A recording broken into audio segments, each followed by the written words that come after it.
Hey guys, and welcome to today's Freedom. Don't wave in my Freedom Friday show. We don't do that. Don't judge me so much. Ordinary for me. We ain't going to your favorite place. Huh? Keep on talking. See what happens. Anyway, welcome to Freedom Friday. And today we are going to be talking about Mom, get the freedom to give yourself a break. Let's get to the next video. Hey guys, now we're going to be introducing Dr. Nakiba Jackson. Hi everyone, I am Dr. Nakiba Jackson, and I would like to welcome you to Freedom Friday. Freedom Friday is the channel that we started that I just journal my wellness journey as I've been releasing things that allow me to free up my future, things from the past that allow me to free up my future, and documenting the weight that I've lost and all the knowledge and stuff that I gained and just sharing it with you. So thank you for joining. I invite you, if you haven't subscribed, subscribe, Share, comment, and like the video, please. So, actually, Candace couldn't make it again today. This is Penelope. Hey Penelope. Hello. Finally got my name right. Okay, anyway. So, I got a few questions to ask you. Okay, let's see where this is going. Okay, y'all. I should be afraid. No. Okay, come on. Come with the questions. Yeah. Okay. So, my first question is it, how do you feel about overworking yourself? So how do I feel about overworking yourself? I think overworking yourself is something that people do a lot, and for me specifically, sometimes I've overworked myself, meaning that I do more than necessary, and a lot of times I say more than necessary at the time because I haven't truly paced myself in doing things that need to get done in the time that it has. So in times that I would consider overworking myself, it's like I haven't taken out time to plan the things that I wanted to do that's important to me, and then sometimes I end up doing a lot in a small period of time to make up for what I would consider lost time. I mean, there's some times where overwork, I guess it's like doing more than what's totally necessary to get the job done. What one person might call overwork, someone else might not call overwork. Other people might call it necessary. So for me, overwork is more so when you're doing more than necessary to get the job done. And for me, I've overworked myself when I haven't planned or done things in advance, or making sure I prioritize some of the things that need to get done personally, professionally, in different areas of my life. Does that answer your question, Penelope? What? Oh, This chick right yeah, here. I guess. Can you bring Candace back? Is she feeling better? No, she's not feeling better. Okay, so anyway, I will call my assistant manager on you if you keep acting like a poor person peasant. Okay? Keep acting like this. Anyway, my next question is, how can you prevent yourself from overworking yourself? So to prevent yourself from overworking yourself, to me, it requires to be prepared. Prepared by, number one, having a plan in place of what you want to accomplish. Well, first of all, not a plan. You start off with a vision, and then from that vision, you create a goal of what you want to happen. And then you have your goal, and then you create a plan that spells out what you want to happen. And within that plan, you also create milestones of when you get it done. And in addition to the milestones, you also have checkpoints, or when you have certain items that you want to get done by, you check them off. So you give yourself an opportunity to start from that part and then keep going, where you check each thing off as you're doing it. And so as you check things off as you're doing it, you get to reassess if it's working. Are you going to meet the goals that you set for yourself in the time that you set for yourself? And then you get to rethink about it and then rework it. So that's one of the main ways that I say you can prevent yourself from overworking. Have a plan, detail it, and look at it as you work through your milestones and get it done. I gotta sneeze. Hold on. Okay, so let me figure out. Have you ever overworked? Girl, never mind. Girl. Let me bring Candace back again. Only did one time. Let me go. So while she's getting Candace back, I would like to say, talking about overwork is one of those things that, like there's different ways that you can work yourself over, or you can just call it just enough, because different people say, like, when you think you've done too much, a lot of times we haven't even done enough.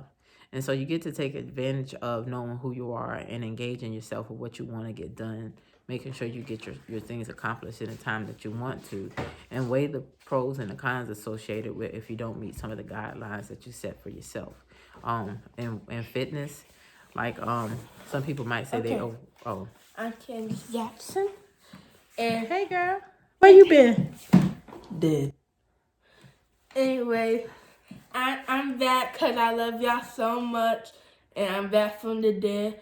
This is why I'm looking a little pale in my eyes. And I'm actually going to be coming to ghost right now. So, y'all can't see me. Okay, y'all. So what are some of the pros and cons? How does overworking yourself affect you? So overworking myself in different areas have a effect in different ways. So let's say, for instance, if I have a goal that I'm moving, for instance, right? And I might not know exactly the date that I'm moving, but I look around and I see I have a lot of tasks associated with moving. At some point, it doesn't matter the exact date that I'm moving. What matters is what do I plan on taking and what things do I plan on leaving, getting rid of, or whatever. So overworking myself in that sense means that the date doesn't matter. The intention of getting rid of things that's unnecessary, that doesn't matter. So when I haven't created a plan to say, hey, these are the things that I'm keeping, these are the things that I'm getting rid of, and these are the things that's that stand, or whatever the different ones are, and I want to wait till I get a specific date, what that does is put me in a position where something that I could have been taking small steps on, doing something every day or every week, now I've lost the window of opportunity associated with planning and doing other things that I might want to do. Maybe it's spending time with some other people. Maybe it's visiting other people. Maybe it's working on a blog post. Maybe it's spending time with my daughter. Maybe it's doing some extra workouts. So some of the disadvantages of overworking, or how that came about, is allowing me to now it's considered kind of like at the last minute. Now I'm doing the work and I'm kind of in overdrive doing it. And had I just taken the time to plan out that move or whatever, I wouldn't have felt like I was doing so much in so small of a time. I can look back on other times of my life where I can see I was doing literally nothing and I was just idle. And there's no real benefits of the idle time. Not saying that there's something wrong with having idle time, but having idle time without any real goal of how long is that idle time is going to last, what are you relaxing from, how to move forward from it. That's I guess you can say like a consequence of overworking as a result of me overworking myself, because thinking I have time to do stuff but not truly setting forth a plan to do it. And so end up doing things at the last minute, procrastinating, being extra tired, missing out on small details, or missing out on important details as well, because if I would have taken the time to plan certain things, I wouldn't have to worry about it. Another thing is, even when it comes to weight loss, overworking yourself in that could be doing so much in a small period of time that you end up not giving your cells an opportunity to regenerate and to be healthy for yourself. So there's so many things associated with overworking. For me specifically, it just means sometimes some things don't get done, or sometimes things don't get done in the way that I wanted it to get done, or they don't get done in excellence. Anything else? Well, I have a question. I don't know if you can answer it. Has overworking yourself ever gotten you anything good?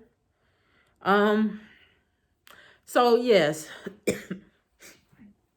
there's always something that you get a benefit from, and that's why some of us consider ourselves to overwork. I just feel like it's not a habit that you should employ over a period of time. For instance, for me, I worked on getting my doctorate for years, and then a few years ago, when I was getting ready to get my degree or finish it up, what ended up happening was I lost my progress did not save, and I had worked on it overnight or whatever, and I went to sleep, woke up the next morning, and none of that progress saved. So what it required me to do was to pretty much focus on just rewriting that whole thing that I had already written, saved, and worked through. And so I stayed up all night long. I got the work done. And so the benefit was the fact that I'm a doctor now. I did get it done and completed. I lost out on sleep, but that's not something that I would say that I would recommend doing on a regular basis, because I would have much preferred to sleep, but the cost of not doing it was higher than the cost of taking care of it. Okay. So, do you think this is gonna wrap up our interview? If you got some more questions you want to answer, what are some benefits or some things that you might have seen? Have you seen any benefits of me overworking, or what's your experience of me when I overwork? Have you seen me overwork at any time? Yeah. When? A lot. But when you overwork, you usually like to yell. I like to yell. Yeah, kind of. And look at me, I do idea work. Look at me. Now look at me. So does it And make? then all of a sudden, you just can't. I'm on the toilet, and you talking about. Now look at me, I'm doing all this work, and I'm like, Mama, I'm on the toilet, and you're like, but why you not working though? Like you could be literally sweeping the toilet floor at this point. Jeez, that's right. I'm not, yeah. So are you saying when I overwork, I don't necessarily treat you as great as you want me to treat you, or I'm saying when you I'm more moody? Yeah. Or when you overwork, you sometimes you could I don't know how to explain it, but stop be acting foolish. To start? Yes. So what I will say is, go ahead. It's okay, I guess, because it's not okay for a period of time. What I'm gonna say is, what I've learned about overworking yourself, if you truly overwork and that's the way that you operate on a regular basis, you really need to ask yourself, why are you doing that on a regular basis? Is that what you want life to look like for yourself? Why would you want to overwork when you can actually take time to plan your life and do things that actually bring joy to you? When I hear the term overwork is not bringing joy to you. Some people they train, and I wouldn't consider that overworking. I would consider it, doing what you feel is necessary to get the results that you want. So if you find yourself in a position where you think you're overworking on a regular basis and you're not taking the time to enjoy life, what can happen is you can miss out on life for real. You can miss out on the things and people that can really bring light to your life, that you can truly enjoy the life that you have to live, because we only have one life to live. And the life that we're living in it now, why not make it the best of your time? And don't spend so much time overworking yourself, and just spend more time on planning, being intentional about what you want your life to look like, being intentional about what you want your day to be, and then move from there. So that's going to wrap up me talking about overworking. What I will say, because I've been sharing, go ahead. Can I say something? Go ahead. So, is it true that you want to make this Freedom Friday because you don't get a break a lot, and it's taking something that's really difficult to finally make you realize that you need a break? Yeah, so one of the reasons why this Freedom Friday was recorded, or I even thought about it, was because I realized that I've been working myself a lot on certain things. You know, I get to do a lot of things that I want to do, but in some areas I'm so unbalanced that I spend more time on things that I don't enjoy as much as the things that I do enjoy. And what happens is your body and even life sometimes have an opportunity to kind of knock you down and to tell you, hey, you're working too hard. If you don't take the break, life is going to make you take the break. And so my thing is, you know, this past week just showing me how if you want to take a break, don't wait till you get sick. Don't wait till your loved ones get sick, because that's not a real break. Take a real break where you just give yourself time to relax. You don't always have to go somewhere physically, but you can go a place mentally. You can kind of release yourself from whether it's electronics, social media, or just anything that allows you to be focused outside of you as opposed to what's going on the inside of you. And it gives you an opportunity to just recenter yourself and spend times on things that really matter to you. So what I was saying at the end was, for me specifically, because I am still talking about my wellness, and Candace told me that I stopped talking about it. So let's just say this week I got on the scale, was not happy with my scale results. I gained weight. I got like a week left to meet my goal. And so let's just say it requires a lot of constant, consistent, committed action from me. But no matter what, I'm still looking great, and I'm still feeling as great as I can. So thank you for joining in on our channel. Once again, like, share, comment, and subscribe. Thank you.